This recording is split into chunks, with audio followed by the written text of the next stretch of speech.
Bonjour mesdames, messieurs, je suis le professeur Normand Cornette, critique d'art, commissaire, spécialiste des rapports entre l'esthétique et la spiritualité, donc les arts et la spiritualité, avec notre invité spécial, l'artiste photographe Yvette Capko. Bonjour. Et on est ici chez Éclat Art Contemporain. L'exposition Rituels et Avatars d'Afrique. Et vous nous sont présents dans le cadre de la série Premier Regard. Yvette Capko, vous n'avez jamais vu en personne cette œuvre? Non, c'est la première fois en personne. Et quels en sont vos premiers regards? En fait, j'aime beaucoup cette photographie parce qu'il y a un côté très... on dirait une peinture, en fait. Une peinture? Ouais. Il y a un mouvement, ça fait très peinture, Très comment? très dessin, très peinture. Ah, Le mouvement ici, il est superbement travaillé. D'ailleurs, le modèle est excellent parce qu'il y a une gestuelle qui est très élégante, mais qui est très assurée aussi. Il y a une maîtrise là dans le bouger qui donne cette impression là justement de beauté dans la gestuelle. C'est très beau. Moi, j'aime beaucoup. Non, il y a vraiment quelque chose de très... qui rappelle, qui détache un peu le regard de la photo. On a l'impression d'avoir une peinture. C'est le jeu de lumière, le mouvement qui est très figé, qui est en même temps très travaillé. Encore une fois, les muscles, ça travaille, mais c'est figé. C'est très figé. figé. Oui, c'est très Alors figé. c'est à la fois gestuel, le mouvement, Oui, et figé. et figé. Mais quelle ironie! C'est vrai, c'est bien vrai. Non, c'est fantastique. J'aime beaucoup. Puis c'est vraiment le jeu de lumière aussi, et donc des lumières, ombre, lumière, que je trouve excellent. C'est vraiment bien posé. La lumière ici qui passe juste sur le masque, puis sur le bras, le corps qui est un peu dans l'ombre. Il y a vraiment comme un travail de lumière qui fait penser à un travail de peinture ici.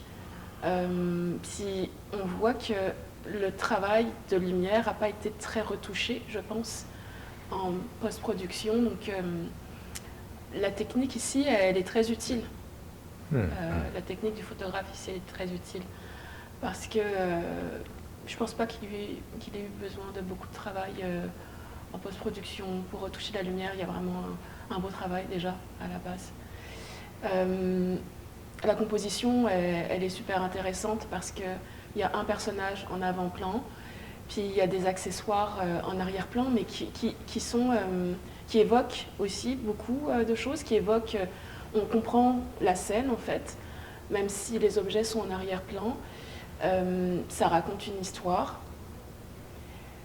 Mais c'est ça, l'élément central, c'est le personnage. Puis c'est comme j'aime beaucoup le côté limite un peu danse. On a l'impression Danse. que la position des jambes, on a l'impression que c'est un pas de danse. Alors est-ce qu'on est dans la danse contemporaine? Mais il y a quelque chose de très élégant, de différent. Les mains aussi, se travailler là comme ça, c'est intéressant. Donc on comprend qu'il y a